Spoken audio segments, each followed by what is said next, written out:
Assalamu alaikum viewers and welcome back to my channel Study Law with Bushra.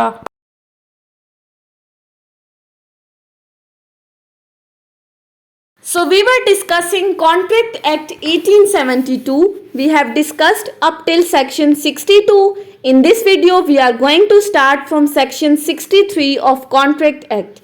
But before starting the discussion, I request you all to please subscribe to my channel and don't forget to press the bell icon for latest updates.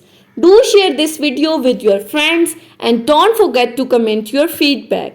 So let's move towards the discussion. Section 63 of Contract Act basically deals with promisee may dispense with or remit the performance of the promise.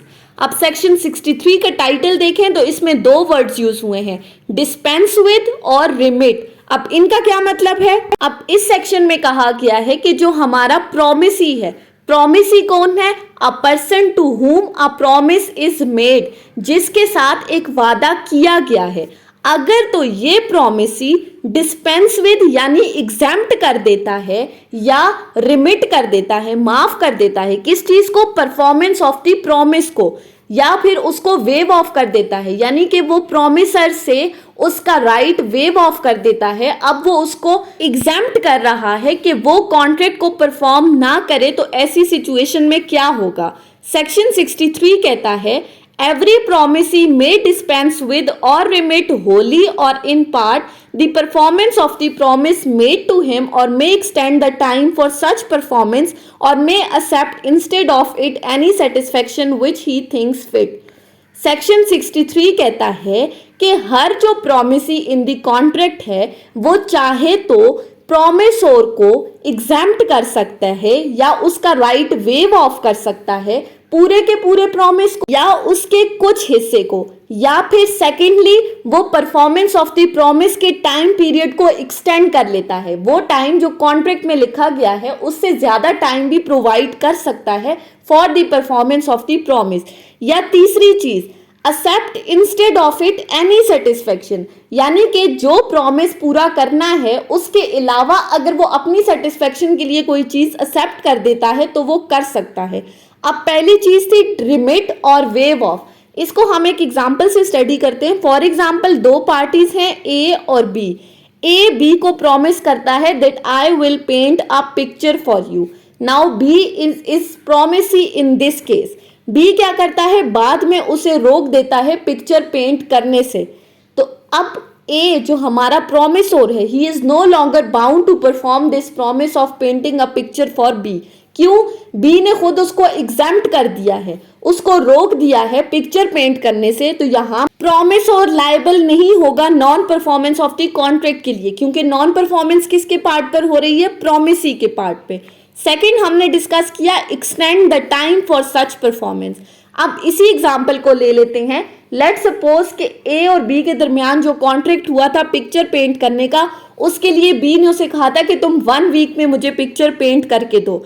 अब किसी वजह से ए 1 week के अंदर picture paint नहीं कर सका, तो ऐसी सूरत में बी उसको कह देता है कि ठीक है, तुम मजीद 3 दिन का टाइम पीरियड ले लो और मेरे लिए पिक्चर पेंट कर देना। अब यहाँ पर उसने कॉन्ट्रैक्ट के टाइम पीरियड से हटकर एक्सटेंशन ऑफ द टाइम दिया है। सो सेकेंडली प्रोमिसी के पास ये राइट भी है कि वो time for the performance of the promise वो एक्सटेंड कर सकता है अगर वो चाहे। जैसे इस केस में अब बी ने 1 वीक से ज्यादा 3 डेज का मजीद टाइम पीरियड प्रोमिसोर को प्रोवाइड किया है। अब तीसरी चीज हमने डिस्कस की थी accept instead of it any satisfaction which he thinks fit. अब इसके लिए भी हम एक एग्जांपल देख लेते हैं। लेट सपोज हमारे पास दो पार्टीज हैं ए और बी। ए ने बी का कुछ कर्ज वापस करना है। लेट सपोज 5000 रुपीज ए ने बी से कर्ज लिया था और अब उसकी वापसी का टाइम आ गया है। A is the promisor and B is the promisee. अब ए क्या करता है, जब कर्ज वापस करने का टाइम पीरियड आया तो ए बी को 5000 रुपीज के बदले 1000 रुपीज दे रहा है और उसे कह रहा है कि तुम उन 5000 के बदले ये 1000 रुपया ले लो। अगर तो जो हमारा प्रोमिसी है वो उससे इस 1,000 रुपये को एक्सेप्ट कर लेता है होल क्लेम के बदले, यानी कि 5,000 के बदले वो इस 1,000 रुपीज़ को एक्सेप्ट कर सकता है अगर वो चाहे। और अगर तो उसने एक्सेप्ट कर लिया, that means that now A is discharge from the whole of the claim. Now promisor is no more bound to give the amount of rupees 4,000 to B. That means now promisor is discharged from his claim. उसका पूरा का पूरा claim जो है वो अब खत्म हो गया है। सो सेक्शन 63 हमें क्या कहता है? सेक्शन 63 कहता है कि अगर तो प्रॉमिसी चाहे तो वो परफॉर्मेंस ऑफ द परफॉर्मेंस के अंदर प्रॉमिस को रिमिट कर सकता है, वेव ऑफ कर सकता है, टाइम पीरियड को एक्सटेंड कर सकता है, या इसके अलावा कोई भी ऐसी चीज एक्सेप्ट कर सकता है जो उसको सेटिस्फाई कर रही हो। उसके बाद आ जाते हैं सेक्शन 64 के ऊपर। सेक्शन 64 बात करता है consequences of rescission of avoidable contract.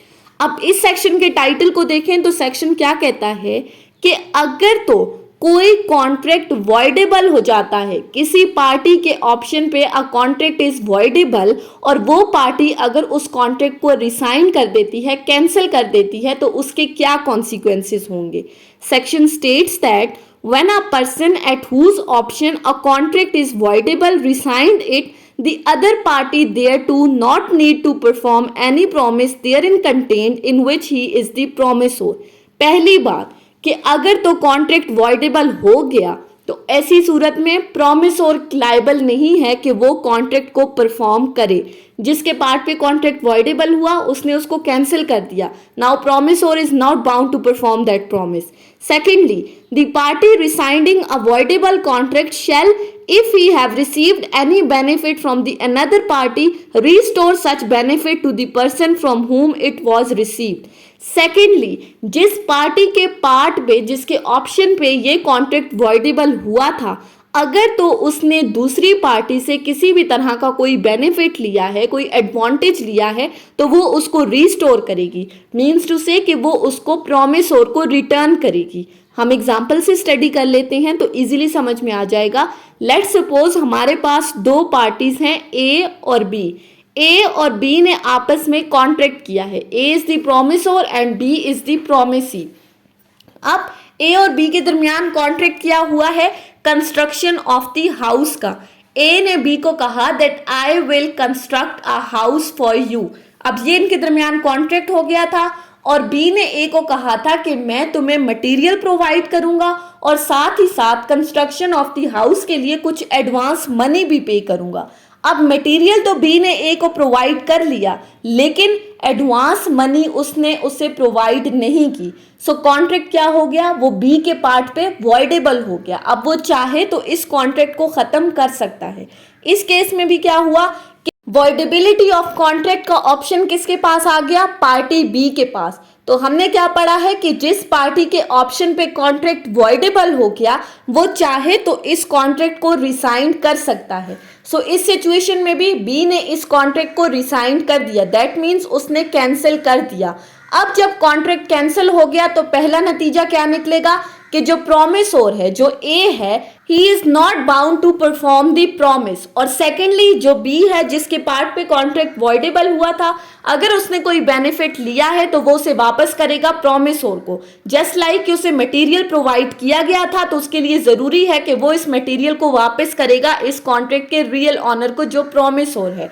So section 64 क्या कहता है कि अगर तो वॉइडेबल कॉन्ट्रैक्ट को रिसाइन कर दिया जाता है तो उसका नतीजा क्या निकलेगा कि प्रॉमिसोर अब बाउंड नहीं है इस कॉन्ट्रैक्ट को परफॉर्म करने के लिए, और जिस पार्टी के ऑप्शन पे कॉन्ट्रैक्ट वॉइडेबल हुआ है, अगर उसने कोई बेनिफिट हासिल किया है इस कॉन्ट्रैक्ट से, तो वो उसको रिटर्न करेगा इसके रियल ऑनर को।